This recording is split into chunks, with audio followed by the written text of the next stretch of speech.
those NFL headlines. This is Dominic. And this is Alex.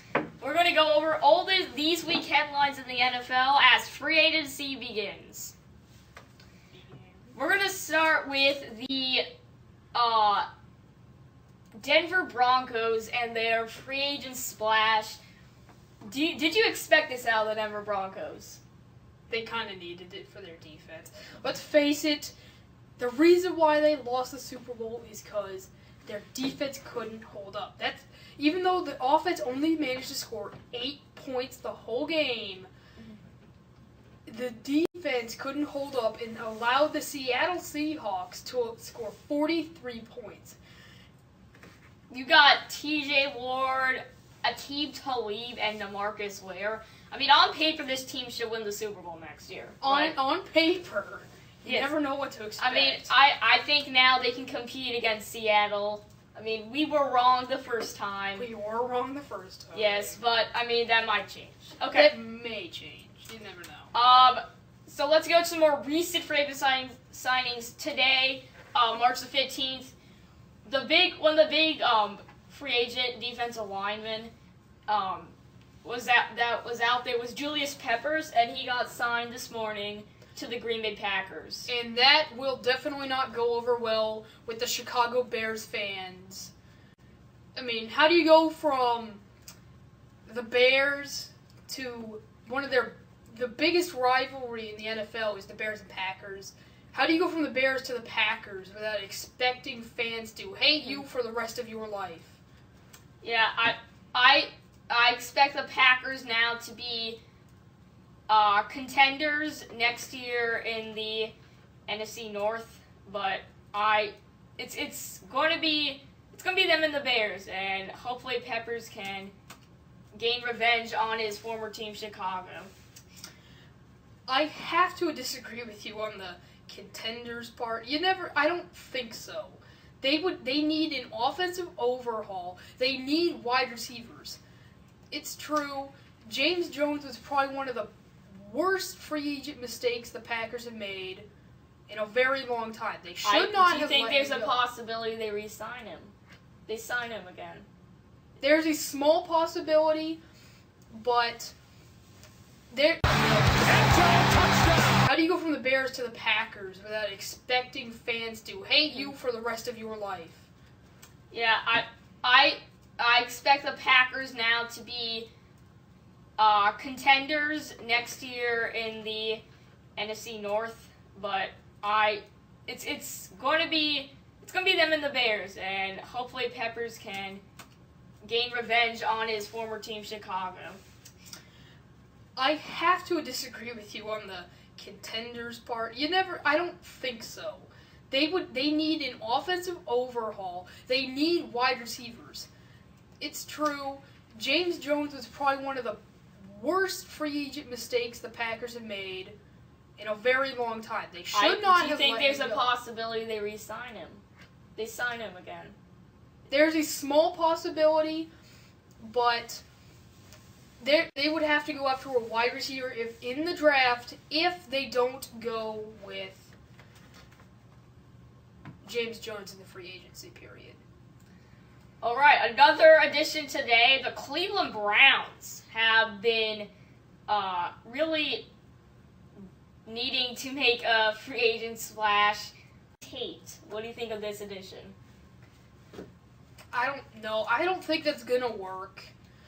Just because when Arian Foster was lost, no one expected Ben Tate to come out of nowhere, so they began scheming against the Texans' pass attack. So that's why Ben Tate managed to get so many yards, is because they weren't scheming against, opponent teams weren't scheming against the run. Let's just quickly go over a couple things. Julian Edelman stays with the Patriots. Patriots sign him. And then Zach Miller for 2 years with the Seahawks. Another thing is the Buccaneers defensive overhaul, signing Michael Johnson and Alteron Werner while letting Darrelle Revis go.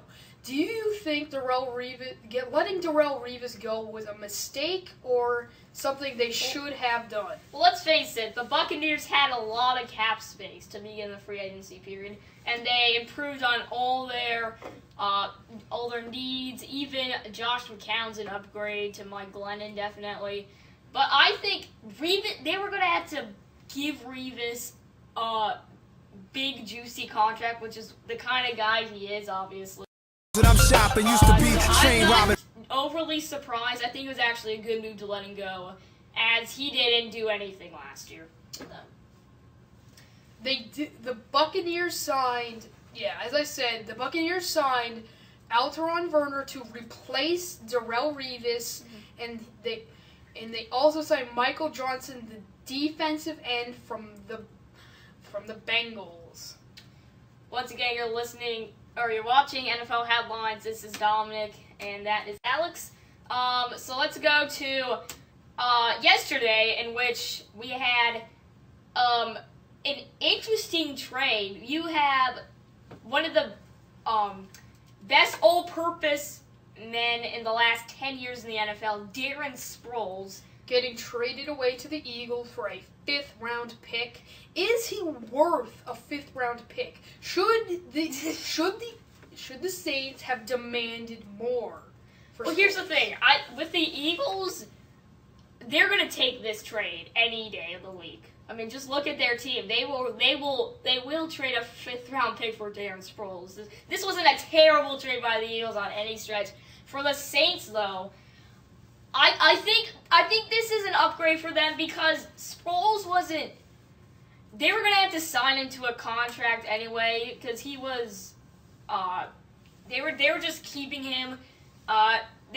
Teams knew they weren't going to keep the Saints. The Saints were not going to keep Darren Sproles for the long run, and the Eagles took advantage of that.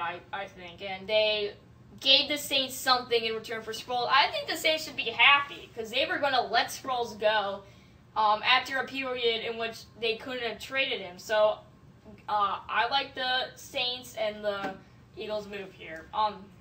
But my big question about that is, where is Sproles going to fit in on that offense? Don't forget the Eagles already have McCoy. They already have some decent wide receivers. The only place I could see Sproles going is kickoff returns, which is not the only thing Sproles should be doing. Yeah. I mean, I see Sproles. I think this is a 1-2 year thing with the Eagles. This is not by any means a long-term thing. I think it's a great addition for the Eagles. You have an up-tempo offense. You have even more passing weapons. How is this not a good move? I agree with you. They might have a little trouble involving him in the offensive scheme, but I think it's a great double threat with McCoy. Another big team in overhauls is the Jaguars, specifically on defense. Chris Clemens, Red Bryant, and not to mention a few others, but they signed a lot of defensive players. Do you think that this was a good move, or was it a poor move to sign a lot of defensive ends? Well, let's face it, the Jaguars suck. They are absolutely terrible. They probably have one of the worst NFL franchises, aside from the Browns, and we'll get to them in coming shows. But the Jaguars didn't have a good defense last year. They didn't have a good offense. I just think that the additions on defense are biggest. Especially Chris Clemens, one of the top free agents. I think the Jacksonville Jaguars have really stepped up their game in the defensive run. Now I look for them to take an offensive player, whether it be a receiver, whether it be one of the top 3 quarterbacks. But do you see them taking Bridgewater or Manziel or Bortles in where they draft? I don't see Manziel going above. I don't see Manziel going above 4. I don't think in the long run Manziel is worth one of the top 3 picks. He runs too much. He is pretty much just. He brags too much. He is too outspoken for a higher pick, and I think his bragging will get in the way. His ego will get in the way of great playing. Again, the Jaguars had the number 3 pick. Yes. So I think that it's Khalil Mack would be a great addition to the Jaguars already on their defense, but they really need to upgrade their offense. I don't see Chad Henne getting them to the playoffs. I mean, really. They need a quarterback over defense. At this point, they've really shown that they don't need the draft to get good defensive players. They've already shown that. One of the major disappointments, though, in free agency for the Jaguars in the past 10 years was Paul Posluszny. He has not put up the same numbers he did in Buffalo, and that was a huge, huge mistake on the Jaguars' part to sign him. Okay, so back to the So the Jaguars, I think their receiving core is good enough to in the long run. Cecil Shorts and Justin Blackmon. Now Blackman's got to stay out there. I give him one more chance. That is I can't give Blackmon 100% of the blame. Yeah. He has had some incompetent quarterbacks to play with, including Blaine Gabbert and Chad Henne. Chad Henne is getting old and he's getting rusty. He was great with the Dolphins, but he's left the Dolphins and he's completely changed for the worst. Okay, good talk there, and we go on to the New England Patriots. Did they really need to make these secondary moves? Darrelle Revis and what was the other guy? Brandon Browner. Yeah. Darrelle Revis, Brandon Browner. Excuse me. I can see Brandon Browner being an okay move, but I don't see Darrelle Revis working out in the long run. They should, if they wanted to boost their defense, they should have taken Browner and kept Talib. But the Broncos took away that possibility. So you believe that ever was? Will Revis be the? Will he ever be that same player? I don't think he's gonna pull an Adrian Peterson and come back from a terrible injury and be the same player. That just is not likely to happen. I think Adrian Peterson just got really, I don't know who he went to, but whoever it was, I want to go there if I tear my ACL, MCL, LCL, etc. Because clearly he got what he needed in order to make an NFL part comeback from one of the worst injuries you can get, a torn muscle. So Revis, I think, well, he did terrible. He had 1 sack. He had only 2 Motherfucker, these bitches see no roof and go roof to it. In 2009. So I think Revis is. I was actually a little surprised. Only $12 million in a year guaranteed for Revis. So I think that he wants to win. He wants to win. The real question is, will he win? And I think he will. He joined a winning team in the Patriots. The real question is, will he win with the Patriots or will he win with the Patriots on the bench? Okay, aside from that, do you think the Patriots are a legitimate contender to beat the Broncos or to get over the Broncos and head to the Super Bowl in 2014? Not in 2014. Tom Brady, I'm sorry, you're going to have to wait till Peyton Manning retires and the Broncos completely fall in. Mm-hmm. The Broncos signings were too great on defense to match compared to the Patriots signings. The Patriots signings were much worse compared to the Broncos. And they only signed corners as opposed to filling that hole Brandon Spikes left when he left for free agency. One of the best safeties in free agency, one of the best safeties in football, to be honest, Jarius Byrd signs with the New Orleans Saints. What do you think of this move? Well, that is a great signing, especially when he fills the hole of Roman Harper, who departed for the Panthers. He will do great in that spot, and I can see maybe a 5 interception year from him, maybe more, maybe 7. Mm-hmm. Let's go to the Detroit Lions. They haven't been overly active in free agency, but they made a huge signing and one of the top wide receivers in the market. Golden Tate signed with them. I don't see Golden Tate filling the hole that Nate Burleson left. Nate Burleson was something else, and he played like a number 2 instead of a number 3.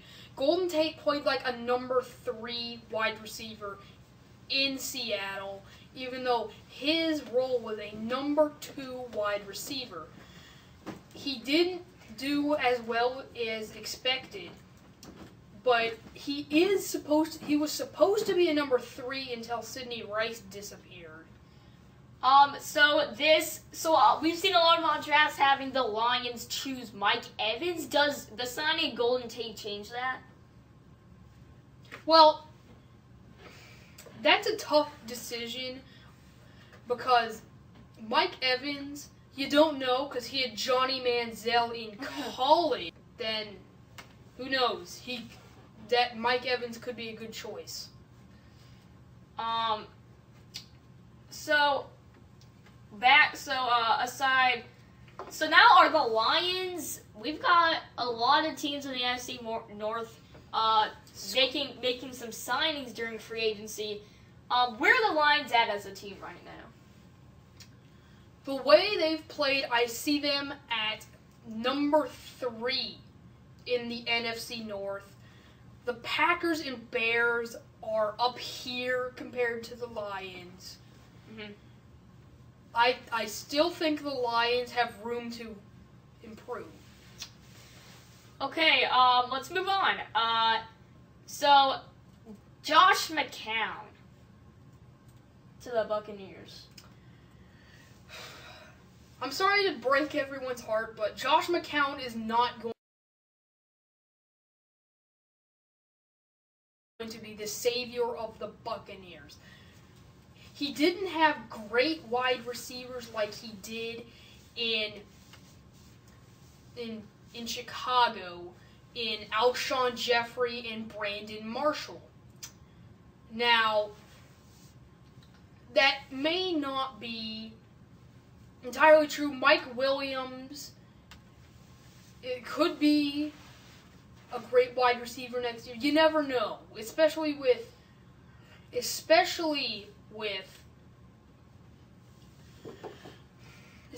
the Bears. Just they did really well until they let Randall Cobb beat them deep to lose that playoff spot. Okay, so do you believe that the Buccaneers, I know we discussed earlier about them, but I don't know, is Josh McCown playing a full 16 this year? If the Buccaneers can't get their hands on a quarterback in the draft, he will most likely play full 16 unless he pulls a hammy. Okay. So does this mean Glennon is now the backup? Glennon will now be officially considered a backup. It depends on what McCown shows into the preseason. Well, I know what you're thinking. The preseason isn't everything, but in my opinion, the preseason can help greatly define who's going to be starting week 1 and who's going to be starting full 16. If one quarterback, let's say Mike Glennon, shows greatness compared to McCown, Glennon may start week 1, but McCown may come in later if he starts struggling. And don't forget, Mike Glennon, he did win games, but he also threw like 5 interceptions a game while winning those games and somehow still won. Mm-hmm. Don't ask me how that works. All right. So moving on, the first day of free agency, wasn't overly huge. Dante Hittner signs with the Cleveland Browns. Again, the Browns boosting their defense even more. And Lamar Houston signs with Chicago Bears. I don't see any big impacts from the first day. There's only Lamar Houston and Donnie Whitner are guaranteed a spot. Maybe T.J. Ward if he plays his heart out. You never know. The Broncos are definitely not floundering in any way, shape, or form. I think that I think only Houston and Whitner will start week 1 by all means necessary. What do you think?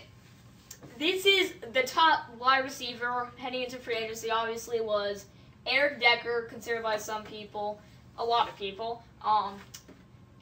Jets. Did that make sense for Decker and New York?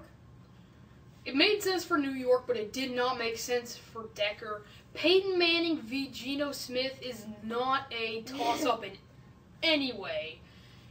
That was a huge mistake on Decker's part. If he wanted himself to shine, he should have stayed in Denver, where he had astronomical stats in some games with Peyton Manning. Okay, the Oakland Raiders. They have bolstered their defense, especially their line, as in the third day of free agency they signed Justin Tuck. Did it make sense for Tuck to leave the Giants? Well, according to a report, Justin Tuck said he may have stayed in New York, but the contract that they offered him was disrespectful for him. Okay, this is going to do it. We hope you enjoyed the show. This is NFL Headlines. I'm Dominic. And I'm Alex. And we'll see you next week. Bye. Bye.